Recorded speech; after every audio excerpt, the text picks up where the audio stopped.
She fired me because I did exactly what she told me to do, y'all.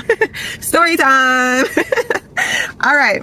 I had a client. Now, this is something that we got to talk about, y'all. You know, your criteria as a buyer is super, super important, right?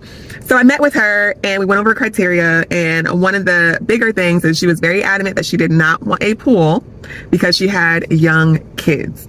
So she sends me a property and the property has been on the market for about 2 days. So I'm like, this is a nice property. I wonder why I didn't see it. Because when I go in and put somebody in my database and put their search criteria, anytime a house comes available, it sends me an alert, right? Well, I was looking through the photos of the house that she sent me and it had a pool, y'all. It had a pool.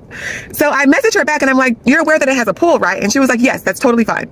And I was like, but I thought we weren't looking at houses that had a pool. And she was like, well, I like that neighborhood, so I'd be willing to bend on that. So I reached out to the agent and the house, she had just executed a contract. So the house was literally like no longer available as of like right that second. So I texted her and was like, I'm so sorry, but the house is no longer available. You know, it went really quickly. Within 48 hours, they had several offers on it and it's just not available anymore.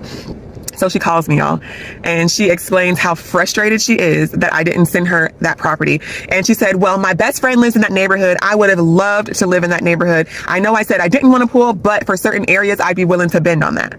So if you tell me as your agent, I absolutely don't want a pool, I have small kids and they don't swim, I'm going to honor that. But if you also tell me, hey, if it's in a certain area, I'd be willing to bend on it, that is vital information. And that is why it is so important when you are working with an agent to be a part of the search as well. And yes, absolutely, your agent should be sending you properties. However, there may be certain things that I rule out based off of your criteria that you may be willing to bend on. So it's really, really important for you to be a part of your search as well. Her best friend had sent her this property that popped up. So she was so upset at me. And then once I reached back out to see another property, she was gone. She just ghosted me. She was just she didn't want nothing to do with me. You should have sent me that property and you didn't send me the property, so I am out. Was that fair, y'all? What do you think? Is it fair that I got fired because I stuck to what you said? Or would you rather have an agent that just sends you like everything?